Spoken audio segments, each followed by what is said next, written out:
Daily news and analysis. We keep you informed and inspired. This is World Today.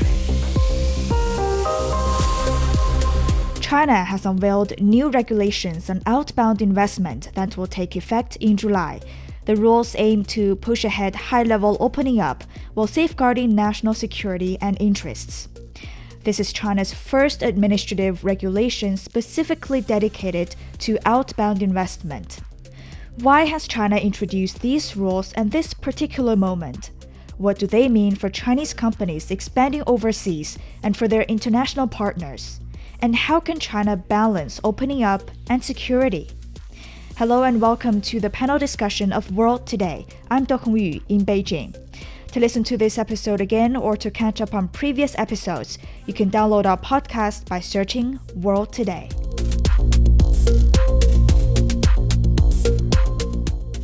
China State Council has signed a new regulation on outbound investment.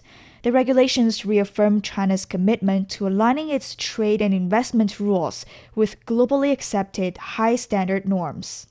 They emphasize China's opposition to unilateralism and protectionism, as well as its support for an open global economy. The regulations prohibit investors from exporting or using goods, technologies, services, or data that are banned or restricted from export. China will increase security review of outbound investments and authorize countermeasures against foreign entities deemed harmful to its national interests. The regulation also establishes a protection framework for Chinese outbound investors. For more on this, we're joined by Warwick Powell, Adjunct Professor at Queensland University of Technology, Wang Yaojing, Assistant Professor with the School of Economics at Peking University, and Zhou, Senior Research Fellow with the Chinese Academy of International Trade and Economic Cooperation. Thank you so much for joining us, dear panelists. Now let's start with Professor Wang. What are the most notable changes introduced by the new regulations on outbound investment compared to the current rules? So we don't think we have a very clear and unified current rule. So that this is the fundamental changes is that before this unified legal framework, companies may not know what they're subject to. And they might have to apply to different departments, or they don't know which department they're subjective to. So this effectively integrates previously scattered around rules into a very unified legal framework and clarifies the responsibility of government agencies and enterprises and financial institutions. And that introduces a more explicit national security review mechanism. Then, Dr. Zhou, what about you? What are the most notable changes that you discovered in the new regulations? Well, I think that there are quite a lot of differences. First of all, as Professor Wang has mentioned, that both MOFCOM and NDRC was responsible for the managing of the outward investments, but in the different ways. The MOFCOM is mainly talking about the outward investment by establishing a company, and the NDRC is just trying to manage all these problems in the projects method or angle. So this time they are trying to identify some of the more common principles for guiding the measurement of the outward FDI, but it's not only about the principles; it's also about the future, about how can we try to change or update those rules in the coming days. And this time we found that in these new regulations, they are also talking about some of these outward investments initiated by the persons, the natural persons, instead of just the companies. So we have done quite some kind of experiment before, but this time I think that it's a better mechanism to include all the related issues into one package. And I want to say that there are quite a lot of more ideas about how can we manage our investment. And then Professor Powell, given that China has been encouraging overseas investment for decades, what makes it necessary for this country to introduce this set of outbound investment rules at this very particular moment? Look, I think that there's a couple of things coming together here. The first one, of course, is that China is actually maturing as a global investor. And that's not to say that the volumes of investment historically have been small, but it's to say that China is now reaching a stage in its global economic development status where it will become increasingly an important provider of capital across the globe, not just finance capital, but fixed capital formation, intellectual property, etc., etc.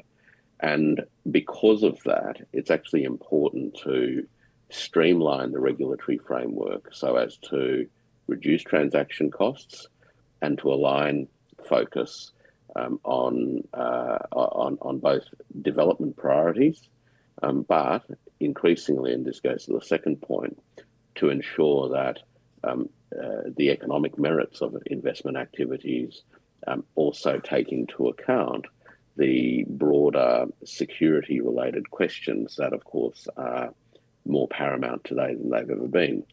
So the second contextual reason for why these laws or the consolidation and refinement of historical practices is taking place is that the global security environment from an economic point of view is more complex and uncertain. The United States, for example, has, over the course of the last decade or so, increased its weaponization of United States dollar-denominated assets. It has done that in relation to the assets held by other sovereign states as well as companies from around the world.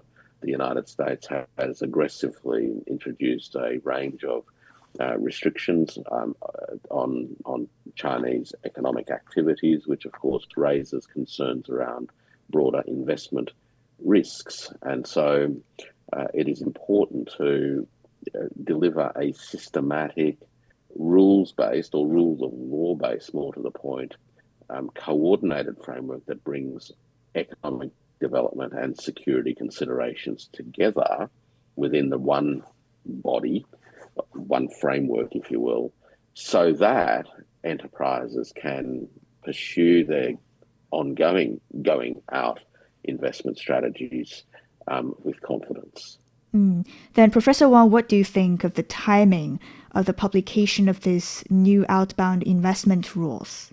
Well, I fully agree with Professor Powell on this point, and I just want to add one more thing is that we're seeing that the Chinese firms are doing a lot of outbound investment, and it's time that they need these clearer compliance guidance when they operate globally, because many countries have tightened these foreign investment screening and national security reviews, and the Chinese government is also seeking to promote higher quality and more sustainable outbound investment rather than just simply expanding the investment volume. So this more rule-based framework will provide greater certainty for both regulators and investors.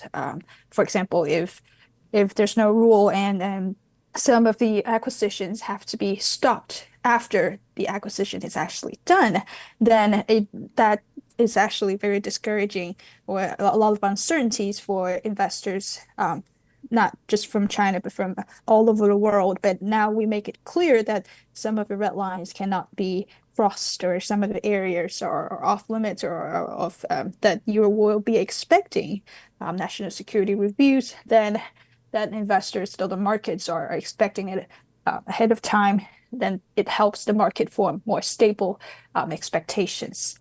And Dr. Zhou, the focus of these new regulations is, of course, security, as our guests have mentioned. And Professor Wang talked about the security reviews for outbound investments that may threaten national security.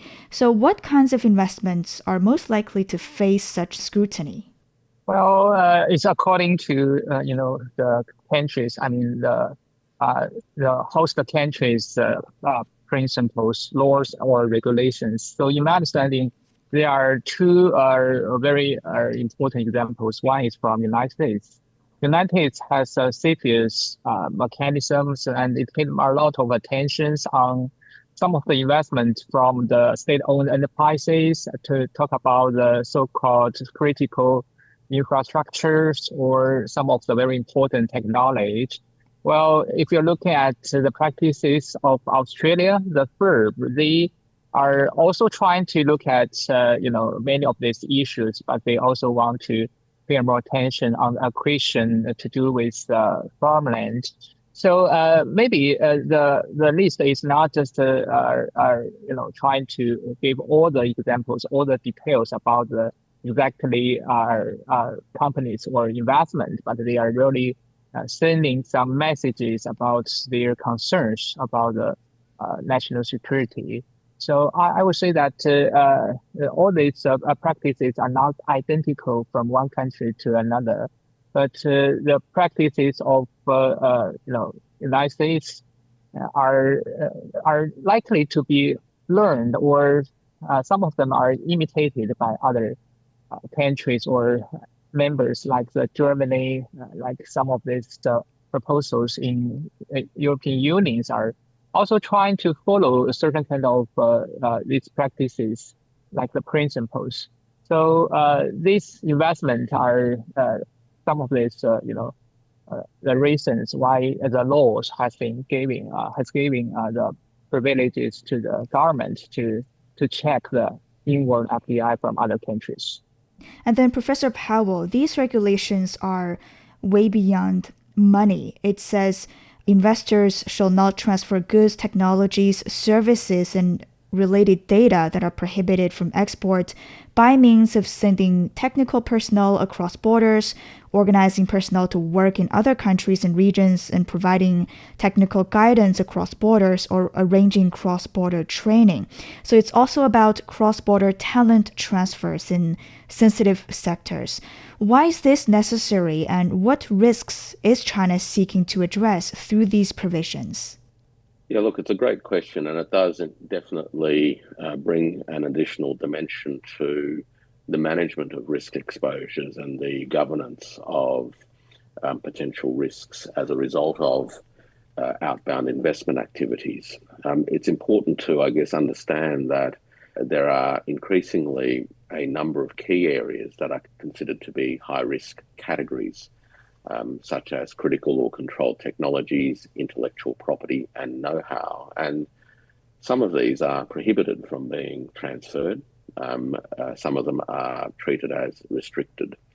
And one of the concerns, no doubt, of these regulations in terms of the framing of them is to ensure that it is very clear to enterprises that inadvertent transfer of these prohibited or restricted data, services, technologies, or goods, even if they're transferred inadvertently through cross-border training, advisory, technical personnel being embedded overseas, working overseas, or what have you, then they are the practical means by which leakage can happen. So I think this really draws attention from the perspective of enterprises that the risks of the transference of these high-risk categories of things must be considered in the practical operational aspects of working across borders.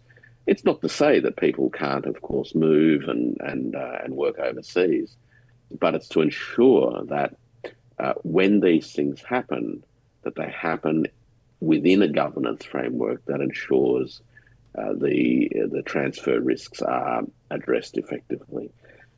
The other point to remember is that, particularly in the area of intellectual property and technology developments and those sorts of things, much of the advantage that states, countries, and enterprises have is actually embedded in the people themselves.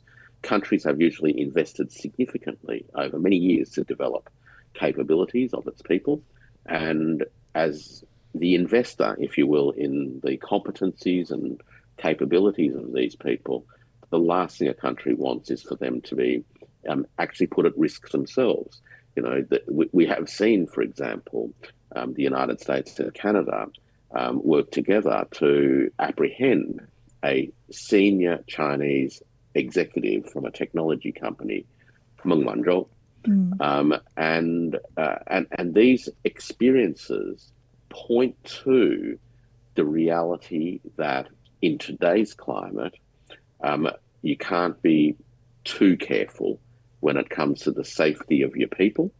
And a focus around these issues ensures that everybody understands how important these things are. The new rules remind us of China's decision earlier this year to order Meta to unwind its acquisition of AI startup Manus. Professor Wang, what was the legal basis before these new regulations were introduced? So authorities would have to rely on a combination of, say, national security law, also anti-foreign sanctions law, and also export control regulations, cybersecurity rules, and also probably antitrust laws and various different administrative measures. So, like I said, before these regulations were just introduced, these rules are fragmented and scattered throughout different departments and lines. So this legal framework will really have this single, unified, rules-based framework to put together. And Professor Powell, I'd like to get your view here.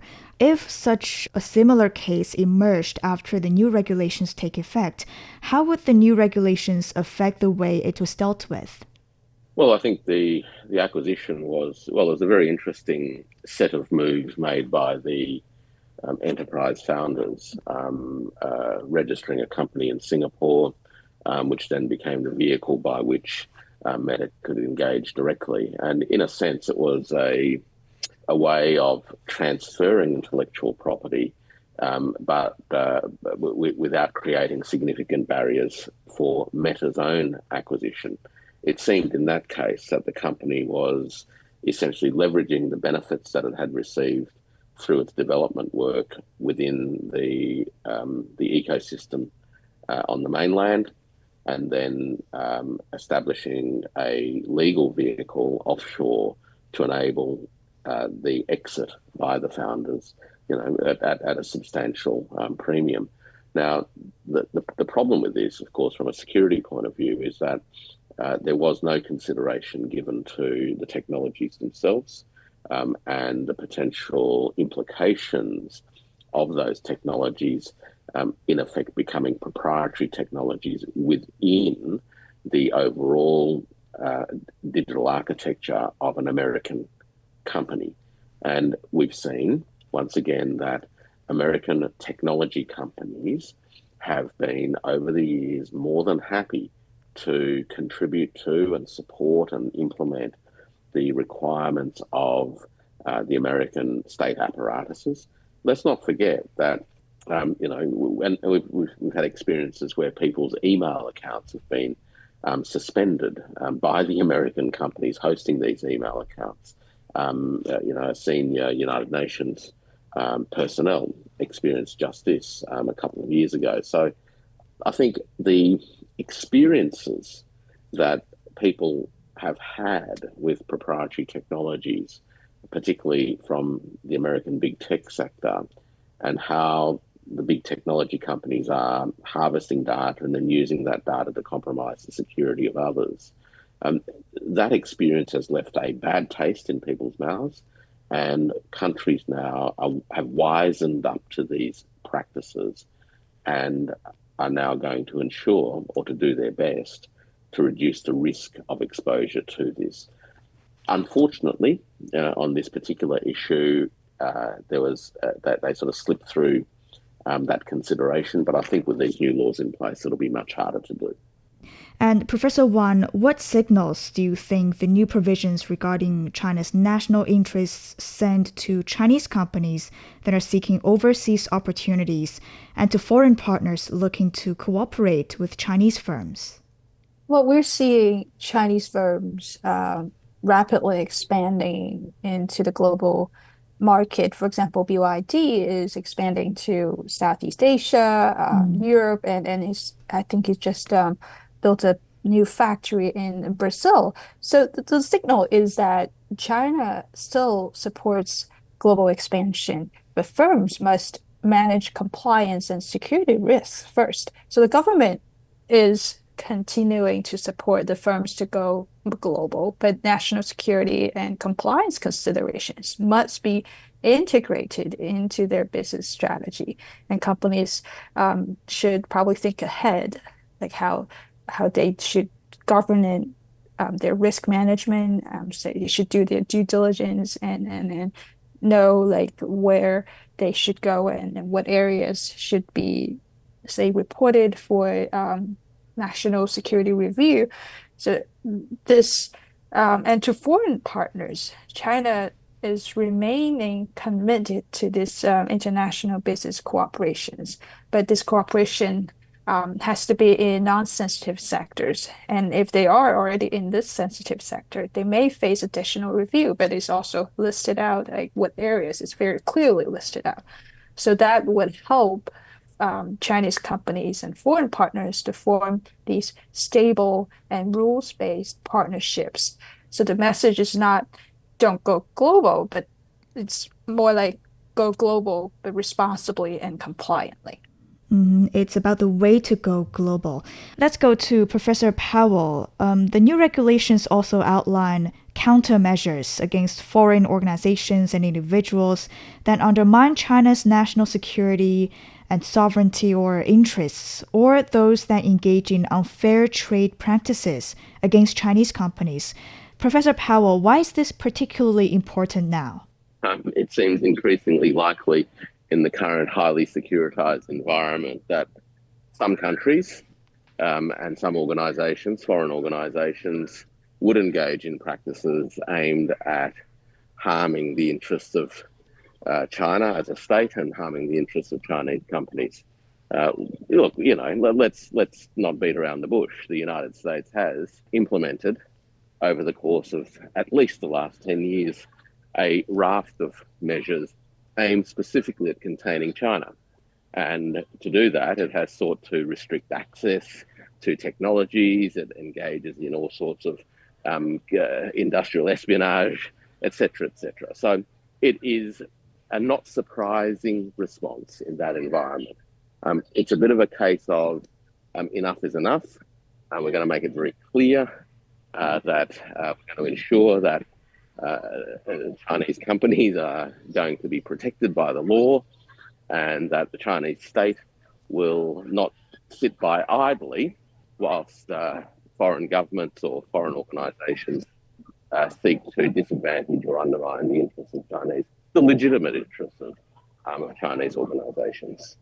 And Professor Wang, China have taken countermeasures before against unfair tariffs and unreasonable scrutiny, but how might these new provisions affect China's reactions to business and trade frictions with other countries?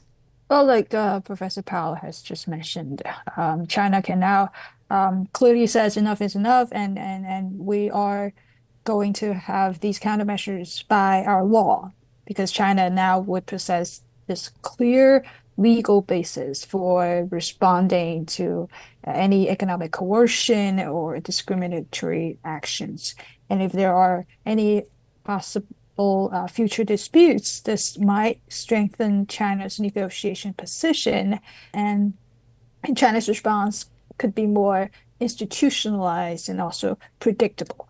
And by saying predictable, this goal is not to escalate any dispute that might happen, but really to deter, is for deterrence and protection purposes, because we made it clear this is what we can do according to this legal framework.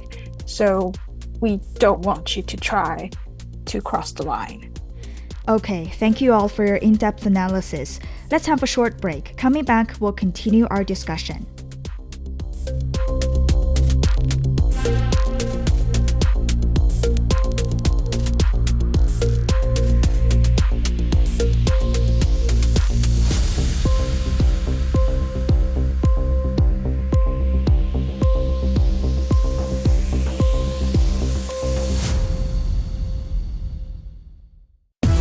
Hello, my My name is Alessandro Golombiewski Teixeira.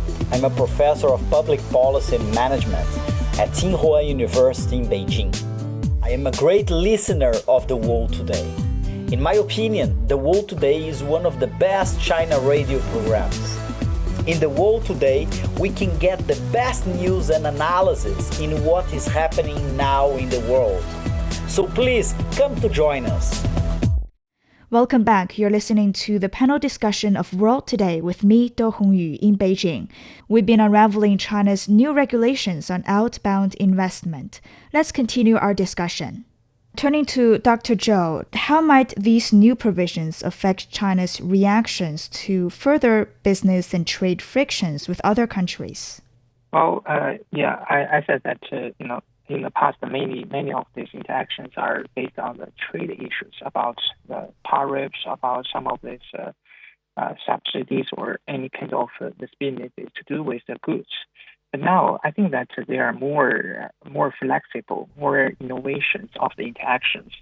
So although this regulation is mainly having some relations with investment, but investment doesn't have to be just the investment itself. Well, we know that for the trading services, for the Mode 3, that is also the commercial presence, and that is also the investment in the service sectors. So this regulation is giving our Chinese government and also the foreign government are very clear signal that we are trying to do more to collaborate in that way. It's not only about the businesses from the private sectors themselves. We want to have a better protections and also the regulations for those behaviors by the enterprises. So if we are seeing some of these unfair practices, I think it's so natural for the Chinese government to do some reaction accordingly. We are not trying to discriminate any investors from abroad, but if any other countries want to discriminate the enterprises from China, I don't think that Chinese government will stay there and waiting for everything to happen. So this is kind of a very important change. I think that is also, what is happening right now when we are feeling many unfair practices like some of the 301 tariffs from the United States. Chinese government are acting very quickly. And we are doing some kind of proper ways to dealing with that. I'm interested that we are in this way we are not trying to punish all the investors just because their mother countries are doing some unfair to Chinese companies. But we need to check out about the logic relations between the behaviors of the foreign government and some of these actions of these companies. Very detailed analysis. Then, Professor Powell, many other major economies like the United States and members of the European Union, they have strengthened investment screening in recent years. How does China's approach compare with their practices?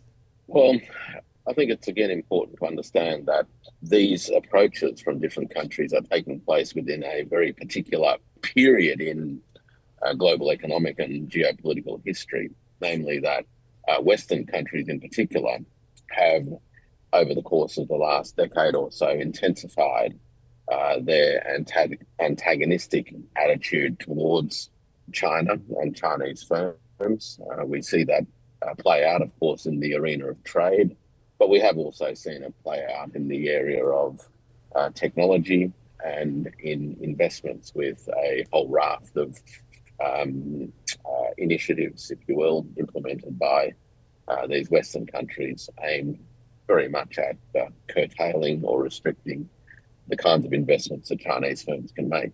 So that's your context. And it's important that China now, as a major country in the world, as the world's largest trading partner and increasingly one of the most important foreign investment originating countries globally, that there are clear rules. And this is actually to the benefit of everybody. That's going to be the argument that I think most people actually understand, that that when you have a rule of law regime, one of the reasons for that is to ensure predictability, consistency, and ability to reduce transaction costs and such like. So in that regard, I don't think what China's doing is of any particular significant note by way of comparison with the restrictive approaches that other countries have taken, particularly in relation to Chinese investments over the last decade or so. And Professor Wang, what do you think of China's approach to outbound investment regulations when comparing with that of the other major economies? So let's take the example of the United States. So the United States has long maintained CFIUS, which reviews investments involving critical technologies or sensitive personal data or strategic infrastructure. And it actually dates back to 1990, where George Senior Bush has signed a ban that's prohibiting from a Chinese airline company or airline technology company from taking over a plane manufacturer in the U.S. According to CFIUS suggestions. So that is very, very long-standing way that United States or the EU is catching up right now, what they have been doing. So this China's new security review mechanism is really broadly consistent with this international trend. And the EU has also introduced a EU-wide screening framework in 2020 and has actually strengthened it recently.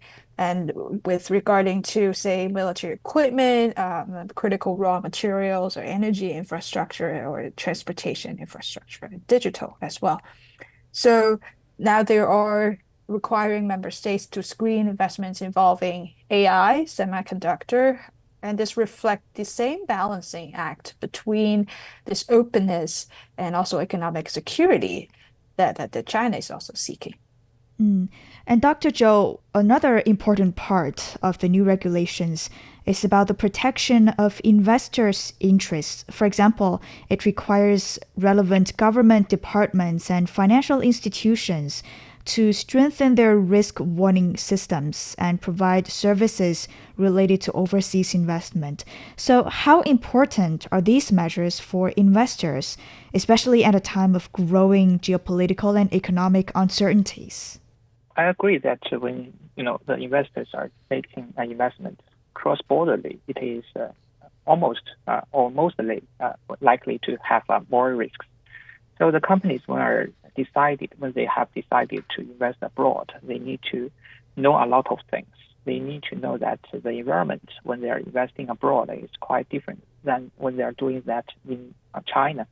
So that is a very obvious fact, but many companies are not realized that this kind of possible higher risks. So I think that it is natural for the government and the related the banks and also related stakeholders to remind them that if you have decided to do that, you need to be well prepared. Generally speaking, although China's outward investment increased a lot in the past 20 years after we proposed the Going Global strategy at the end of last century, I think that most of the Chinese companies are still in the premier stage of the outward investment or globalization. They are not having the abilities to tell the differences of the investing in different countries or regions. Some of them are getting the messages from their friends, their trading partners, and they decide to do that because they really want to explore the market, but maybe they are not well prepared. So for us, for the governments, for some of these intermediate companies, like the consulting companies, they need to teach or to give enough alert to the possible risks. That is the very general trend. And you also mentioned about the geopolitical tensions. That is pretty new in the recent years. And some of these geopolitical tensions are happening so quick. And if you're looking at some of these countries who are involved in the geopolitical tensions, many foreign companies just left. They didn't even claim that their assets should be paid or should be to give some kind of for the losses, pay for the losses. They just left because they really knew that these geopolitical tensions are very disastrous. So they don't even dare to stay there. But some companies, they really want to fill the gaps. Maybe in the short term, it is a much more profitable way for them to doing that. But maybe they will also suffering from a higher loss. So I think that for the companies who really want to make a better grasp of the opportunities, they need to understand that possibilities of lose everything. And also, they need to prepare for that.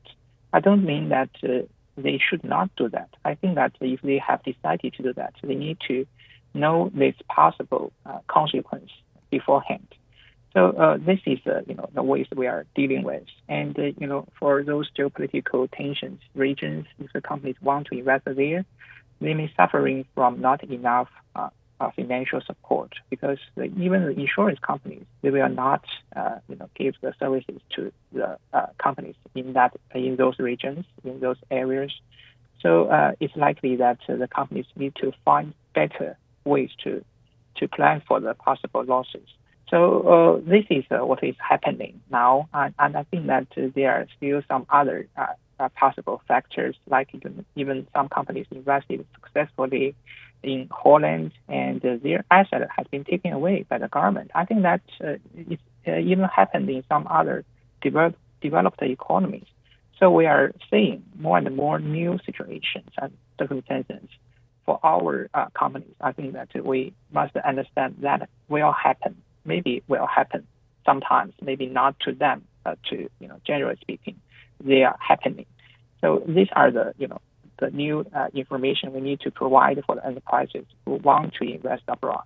And building on that, Professor Powell, what practical mechanisms do you think would be needed to make the support services in terms of risk warning and management effective for business operating overseas? Look, a lot of this comes down to timeliness and clarity and accuracy of information and assessments. Risk, in large part, is about having available as much relevant information as you possibly can when you need it, and that the information is reliable and valid. There are obviously things about the future that can not be known, and we describe those as uncertainties. But when it comes to risks, based on experiences and observations of recent and past events, it is possible to gauge the extent to which particular kinds of activities may run foul of particular laws or interpretations of particular laws. And it is therefore imperative that companies and their decision makers and their advisors, in fact, are able to have clear, up-to-date, timely and accurate information about the critical issues, whether they are the legal issues, whether they are other kinds of subordinate compliance-related matters. And of course, I think there needs to be a broader appreciation of the kinds of non-legal operating environments that can build pressures around the sorts of risks we're discussing. Because ultimately, the ways in which countries respond and interpret and apply particular laws and legal frameworks is very much contingent on the circumstances of the time.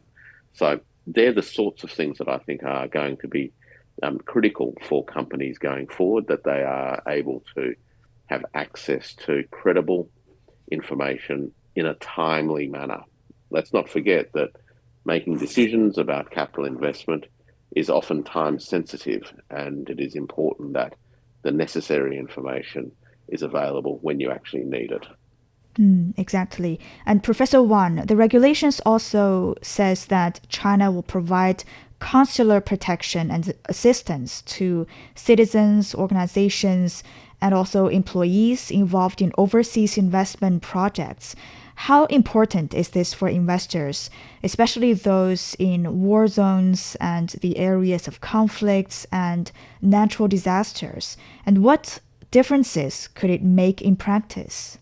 Yes, well, very, very significant. So in today's environment, information about geopolitical risk can be just as important as information about the market demand. So especially for the markets in, say, war zones or that are very prone to high geopolitical risk areas, it can give the investors, especially their employees, the confidence to actually enter these high risk markets.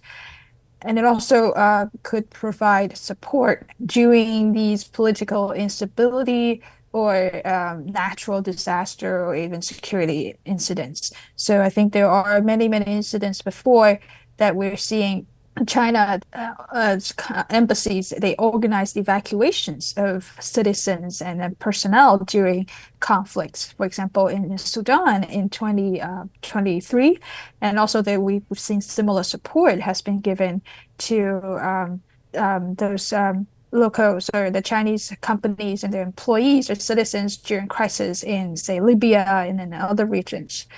And it also can facilitate the communication with local authorities, either during emergencies or actually during these legal or dispute resolution processes.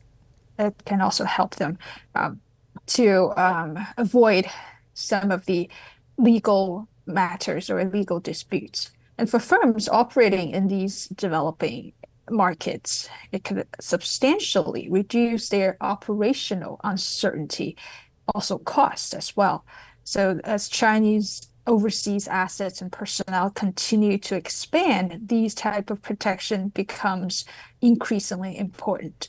And Dr. Zhou, some people say stricter security and compliance requirements could increase costs and reduce the flexibility of investors. But you mentioned that the purpose of these regulations is not to impose a constraint on outbound investment. So, how can it practically serve as a framework to, in the end, promote overseas expansion? Well, I think that when there is a new requirement or like a new administration framework, everybody need to learn about that, about the real requirement, materials, submissions, and also requirement for the procedures, the time framework of these procedures. But I think that after a while, all these things are very clear, and the process are very clear, and I think this process can be speed up based on that kind of design. Because in the past 2 decades, I have been working very closely to try to facilitate the investment, especially the outward investment. We know that the governments are really curious and really serious about to improve the speed or efficiency of the outward investment procedures. We have make it clear that the central government is not trying to manage all this outward investment, and mostly the investment from the provinces are administrated by the local government. So in this regard, I think that for this new regulation, it will not go back to the past. We still want to use this mechanism to give a very clear instructions for those companies who want to do investment abroad. And if everybody know that as for kind of precondition, I think that all the process will happen in a more smoothly way. So sometimes, or in most of the time, the delay of the outward investment is not because that there are so many requirements. It is because that it's not clear about what would need to be submitted, what kind of materials need to be given to the administrations, or what kind of procedures need to be fulfilled. So I think that is for sure, because Chinese government make it very clear that we are going to build a higher level of opening up. So we're not just trying to use the mechanism to slow down the process, but we are making it more transparent. And I think that companies don't have to worry too much about that. And Professor Powell, how do you think policymakers can maintain the right balance between opening up and security? The most effective way, of course, is to remain watchful of what's happening in the world. In other words, to be aware of the operating environment and the changing circumstances. That's the first thing, not to view the world as a static place, but to recognise that it's continually changing and that the appropriate laws and their application must also be adapted on a continual basis. That's the first thing. The second thing, of course, is to pay close attention to the stakeholders who are actively involved in the various industries and activities and countries that will be subject to these laws, because ultimately they are the ones that need to provide a lot of the technical feedback that is often required to make appropriate judgments and assessments. And provided that companies are engaged early and that regulators are working closely with companies seeking to do things where there may be a need to consider how their activities are covered by these particular laws and regulations, then it is possible for the regulators to maintain this kind of balance. These sorts of balancing acts, it's important to emphasise, are not static black and white balancing acts. The key to balance is to ensure that the balance that is achieved is relevant to the context in which that balance is being implemented. So context matters, the roles and attitudes and behaviours of stakeholders matter, but ultimately it's about delivering a framework that is transparent, well understood, together with a regulatory approach that is also open to reasoned engagement. Right? So you don't want dogmatic approaches, particularly in the early days of applying laws. You really do need to be open to how the laws ultimately impact on the ground in terms of the companies involved, but also in terms of how unanticipated consequences may actually emerge, and you need to respond to those as well. And Professor Wang, how can Chinese investors with foreign businesses see these new measures and rules? How can they turn the stricter investment management into a competitive advantage that strengthens their overseas expansion rather than limiting it?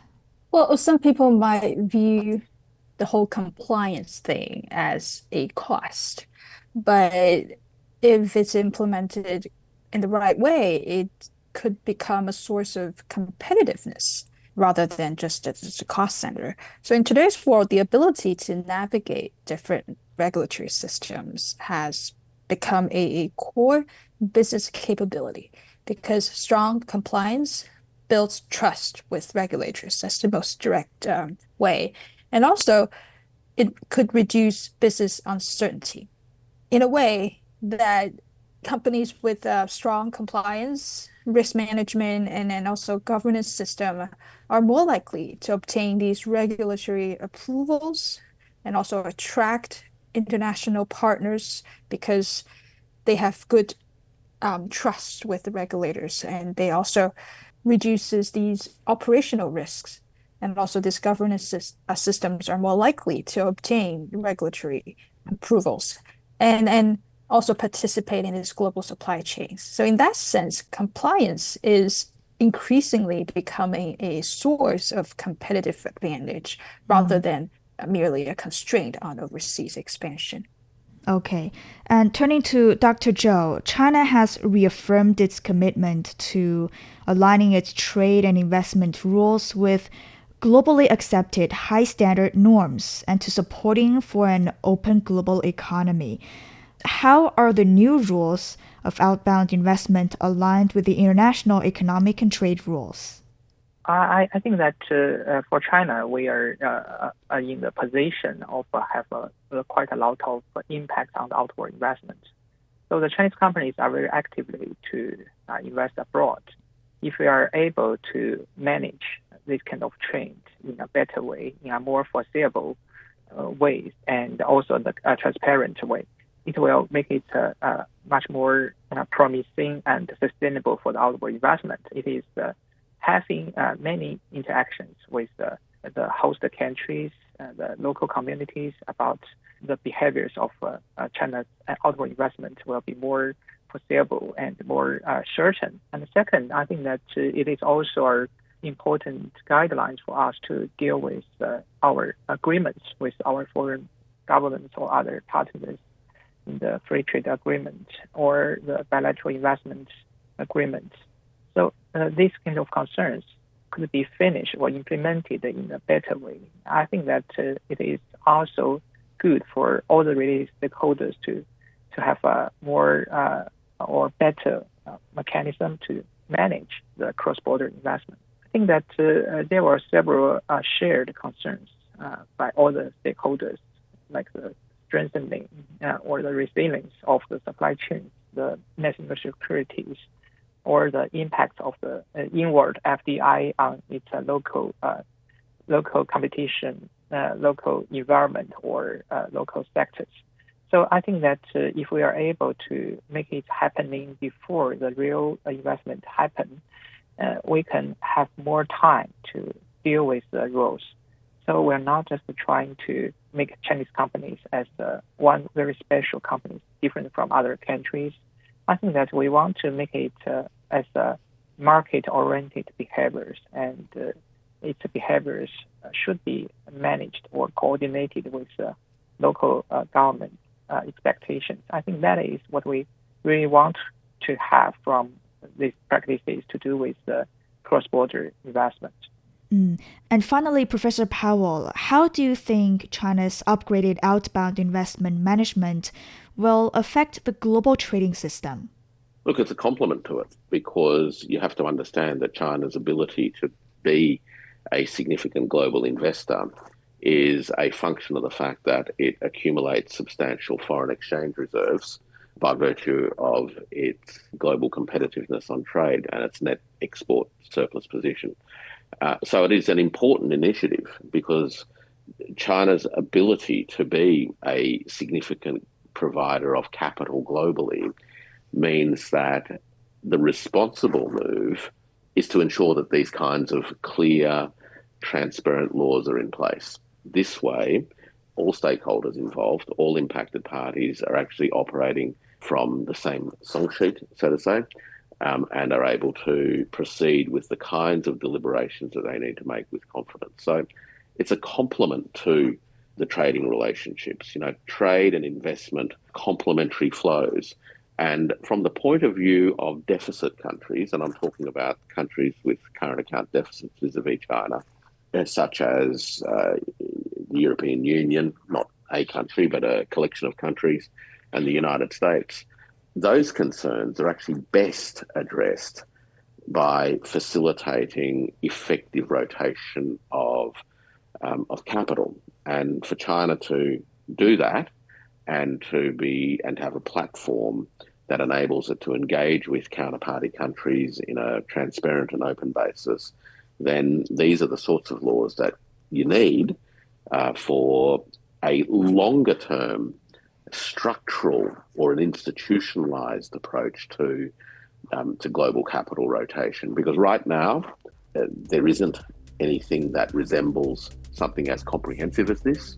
And having something as comprehensive as this should, going forward, streamline and make easier and reduce the transaction costs of effective cross-border collaborations on this question of capital rotation. Okay, thank you all for your in-depth analysis. Warwick Powell, Adjunct Professor at Queensland University of Technology, Wang Yaojing, Assistant Professor with the School of Economics at Peking University, and Zhou, Senior Research Fellow with the Chinese Academy of International Trade and Economic Cooperation. And that's all for this edition of World Today. To listen to this episode again or to catch up on previous episodes, you can download our podcast by searching World Today. Or you can follow our X account at CGTN Radio. Thank you so much for listening. Bye for now.